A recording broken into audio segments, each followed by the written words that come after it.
নমস্কাৰ সকলোকে স্বাগতম জনাইছো মোৰ এই ইউটিউব চেনেলটোলৈ। আজি আমি এই ভিডিঅ'টোত বাতৰি কাকতত প্ৰকাশ পোৱা এটা বাতৰিৰ বিষয়ে আলোচনা কৰিব বিচাৰিছো। কেন্দ্ৰীয় চৰকাৰৰ কৰ্মচাৰী আৰু পেঞ্চনাৰসকলৰ 34% দৰমহা বৃদ্ধি পাব জানুৱাৰী 2026 পৰা।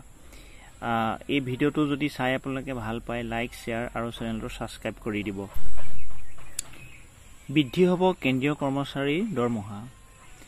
কমেও 34% বৃদ্ধি পাব কেন্দ্ৰীয় কৰ্মচাৰীৰ বেতন।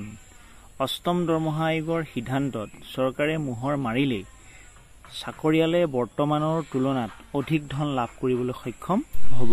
সমানে বৃদ্ধি পাব পেঞ্চনো। দেশৰ কেন্দ্ৰীয় কৰ্মচাৰী আৰু পেঞ্চনাৰসকলৰ মুঠ 11 নিযুত অহা বছৰৰ জানুৱাৰীৰ পৰাই সৰহীয়া মাত্ৰাত ধন লাভ কৰাৰ সম্ভাৱনা আছে। এইবাৰ দৰমহা আয়োগে কৰ্মচাৰীৰ ফিটমেণ্ট ফেক্টৰ 1.83 পৰা 2.46% ধাৰ্য কৰিছে, যি হৈছে পূৰ্বৰ তুলনাত অধিক। অৰ্থাৎ প্ৰাথমিক বেতন বৃদ্ধি কৰিবলৈ গ্ৰহণ কৰিছে উদ্যোগ।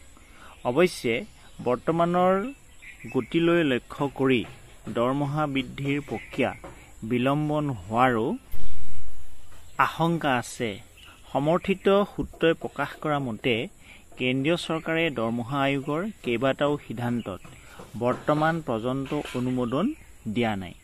সৰ্বোপৰি ৰাজকোষৰ সৈতে সামঞ্জস্য ৰাখি বেতন বৃদ্ধি কৰিবলৈ চেষ্টা চলাইছে চৰকাৰে। আনহাতে বিগত সময়ত চৰকাৰে কেন্দ্ৰীয় কৰ্মচাৰীৰ বেতন 54% বৃদ্ধি কৰিছিল। সেই হিচাপে এইবাৰ 30ৰ পৰা 34%হে বঢ়োৱা হ'ব বুলি প্ৰকাশ কৰিছে তথ্যত।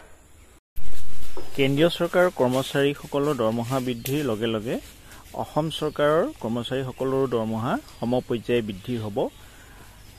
চৰকাৰৰ বিত্তীয় সমস্যাৰ বাবে এই ধনৰাশি হয়তো পোৱা কিছু দেৰি হ'ব পাৰে। আশা কৰিছোঁ এই দৰমহা বৃদ্ধিৰ যি সুবিধা কৰ্মচাৰীসকলে লাভ কৰিব সেয়া সোনকালে চৰকাৰে কাৰ্যকৰী কৰিব। ধন্যবাদ।